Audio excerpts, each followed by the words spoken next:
Bonjour à tous, ravi de vous retrouver pour ce dernier JT de la semaine. Nous sommes dans les coulisses des grandes médiévales d'Andy qui ont lieu tout le week-end.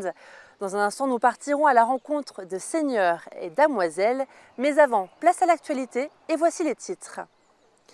Tout le week-end, le ministère de la Culture invite les curieux à découvrir quelques 2000 jardins partout en France. C'est la 15e édition de l'événement Rendez-vous au jardin. En Haute-Savoie, Fanette de Buisson nous fera découvrir un jardin tenu par un producteur atypique, vous allez le voir. Et puis ce soir est inauguré le parking du centre-ville de Saint-Gervais.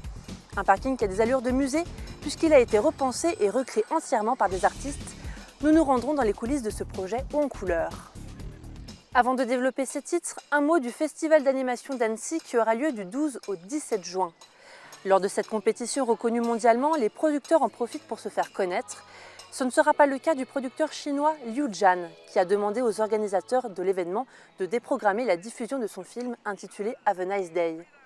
Son film traite de la corruption, une œuvre qui n'a certainement pas plu aux autorités chinoises au motif qu'elle n'avait pas reçu l'autorisation de sortie du territoire. La pression aura eu raison de la volonté du producteur et des organisateurs de l'événement qui ont annoncé sur leur site internet, je cite, « regretter les pressions officielles qui ont fait en sorte qu'ils ne soient pas en mesure de présenter un film remarquable ». Je vous le rappelle, nous sommes dans les coulisses des grandes médiévales d'Andy qui fêtent cette année leurs 21 ans. Et c'est le cas de parler d'un autre événement qui fête quant à lui ses 15 ans et qui a lieu tout le week-end. Je veux parler des Rendez-vous au jardin. Près de Rumilly, vous pourrez découvrir et vous balader dans les jardins de l'Ornay, une exploitation qui regroupe quelques 70 espèces de bambous. Ce jardin est géré par un producteur atypique, vous le verrez. Denis Dupertuis, conseiller municipal d'Hiver Gauche, s'est lancé dans l'aventure il y a maintenant 1 an. Fanette de Buisson. 1 hectare d'exploitation horticole dédié au bambou, à 2 pas des gorges du Fier. Les jardins de l'Ornay s'apprêtent à ouvrir au public pour la première fois. Les pieds sont encore en devenir, mais la bambouseraie est déjà l'une des plus importantes de la région avec 70 espèces représentées. Aux manettes, les mains dans la terre, un producteur inattendu, Denis Dupertuis, également conseiller municipal d'Hiver Gauche à Annecy. Sous forme de boutade, je dis je me détruis en politique et je me construis au jardin, si vous voulez. Donc c'est un moyen de se ressourcer, c'est une passion pour moi aussi, au-delà d'être mon métier. Donc moi, j'ai le temps de me vider la tête, j'ai le temps de réfléchir aussi, j'ai le temps de me poser quand je suis en train de faire au jardin. Après, je considère qu'un élu doit aussi avoir une activité par ailleurs professionnelle. Moi, je ne vis pas de la politique, donc c'est bien. L'élu s'est lancé dans l'aventure il y a 1 an en reprenant ce site, laissé en jachère depuis plusieurs années déjà.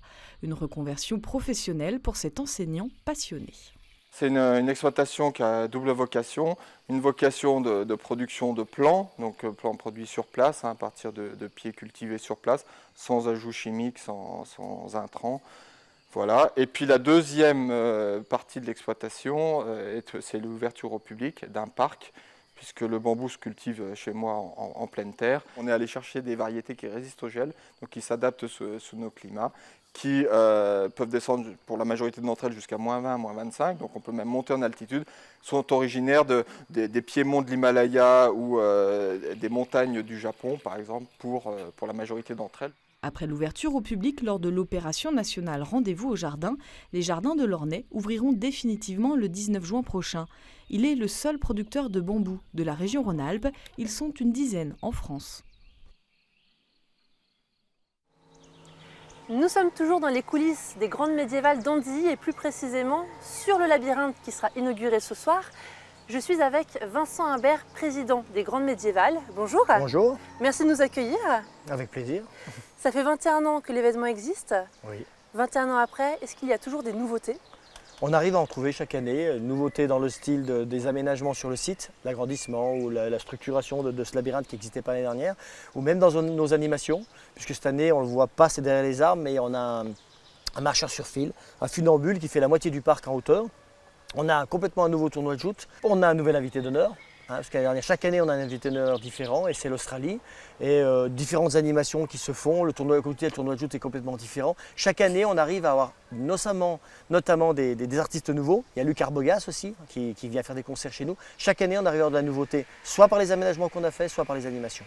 Vous avez énormément d'artistes, 500 au total, Ouais. beaucoup plus de bénévoles. Une organisation pareille, comment est-ce que ça se gère ?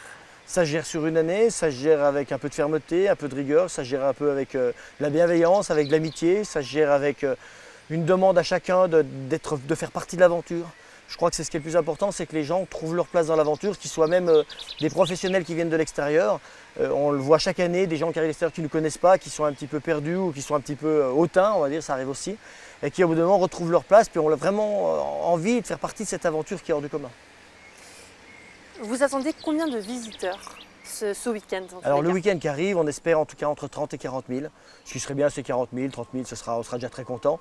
L'organisation qu'on a mis en place depuis l'année dernière, les investissements par rapport aux nouvelles entrées, par rapport aux nouvelles toilettes, par rapport à tout ce qu'on a pu faire au nouveau chemin, fait qu'un flux de 15 000 visiteurs jour passe très bien sans problème, quelle que soit la météo. C'est ça aussi, c'est que depuis maintenant 10 ans, on a su investir pour que, quelle que soit la météo, on puisse faire des spectacles de la même qualité. Et je dirais que même s'il fait pluie, il fait gris, plus il pleut, plus l'ambiance est extraordinaire parce que les bénévoles ont à cœur de donner au public qui est venu, de les soutenir, de leur donner vraiment le maximum d'eux-mêmes.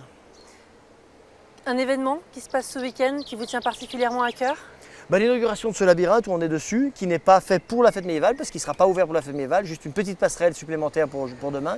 C'est ce labyrinthe parce qu'il concrétise maintenant 10 ans de travail dans le cadre du Parc des Légendes, du Parc des Épouvantails, excusez-moi, qui sera ouvert dans 3 semaines. Puisque quand la fête médiévale est finie, on a 15 jours avec tous les salariés, les bénévoles, les entreprises, pour transformer tout le parc qui va passer du médiéval aux épouvantails. Et cette année, on ouvre le plus grand labyrinthe d'Europe. Et on a vraiment vocation en plus de le doubler l'année prochaine. Donc c'est vrai que c'était... Et d'ailleurs, mon discours ce soir sera tous basé sur la symbolique de ce labyrinthe parce qu'il a vraiment au moins une quinzaine de symboliques différentes. L'événement a lieu les 3, 4 et 5 juin. C'est toujours pas complet? C'est toujours pas complet, non. Bon, on n'a jamais été complet longtemps à l'avance, ça n'est jamais arrivé. C'est vrai que ça le devient de plus en plus. Et puis on garde toujours des billets au dernier moment pour permettre que les gens au dernier moment qui se décident puissent venir. Donc c'est vrai, puis on a eu un problème le week-end passé avec des problèmes sur les réseaux sociaux, ou on ne sait pas s'il y a des hackers ou des problèmes chez nous, qui fait qu'on a dit que c'était plein. Alors que dimanche passé il faisait beau, on était loin d'être plein. Ouais, ça fait partie des aléas. Mais demain il y a encore de la place, dimanche il y aura de la place et lundi il y aura de la place. Et puis ce qui s'est passé aussi, c'est qu'on avait dit 15 000 visiteurs sur le site, mais c'était en même temps, ce qui fait que des gens qui arrivent le matin et qui repartent laissent de la place pour ceux qui arrivent dans l'après-midi. Voilà, donc oui, il faut bien rassurer tout le monde, il y aura de la place pour tout le monde et le site est quand même très grand. Vous êtes donc confiant pour ce week-end? Toujours, parce que même si ça devait se passer mal, on serait confiant.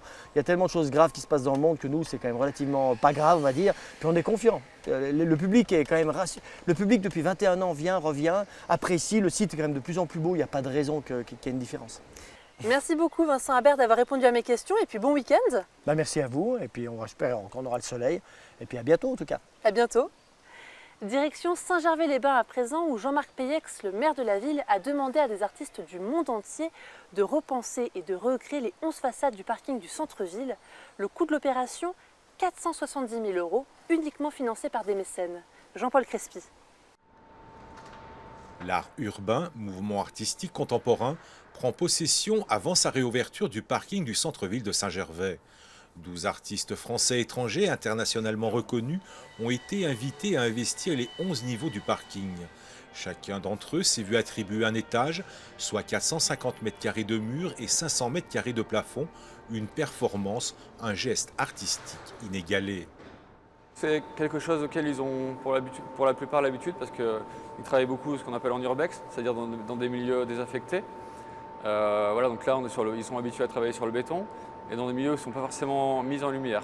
Donc du coup ça fait des espèces de grottes, ils peuvent travailler tranquillement et ça mélange vraiment différentes disciplines, autant l'architecture que le design que le graphisme pour moi, parce que la lecture elle se fait en plusieurs temps. Quand on rentre dans le parking, on ne voit pas un mur au fond, on voit des plafonds, on voit des piliers, la lecture sera complètement différente. Moi j'ai quitté, je dirais, le studio, l'atelier, l'idée de produire des pièces qu'on peut encadrer et présenter chez soi.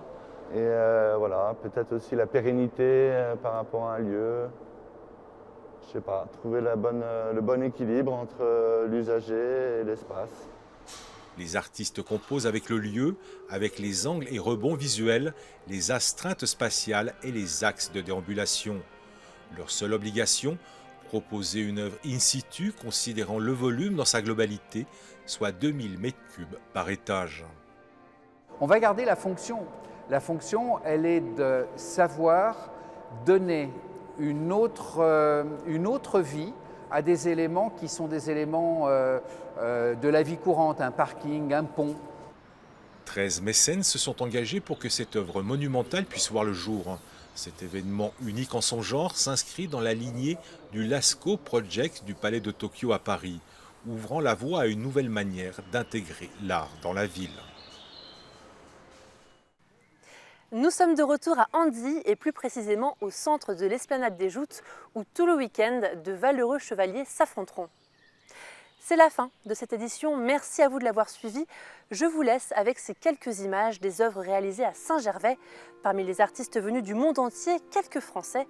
Parmi eux, le Français Étienne de Fleurieux, Zoé Velvet ou encore l'artiste Joe. On se quitte sur ces images et retrouvez tout de suite Fanette de Buisson et Pauline Courceau dans Médiasphère. Elles ont le plaisir de vous présenter leur revue de presse de la semaine.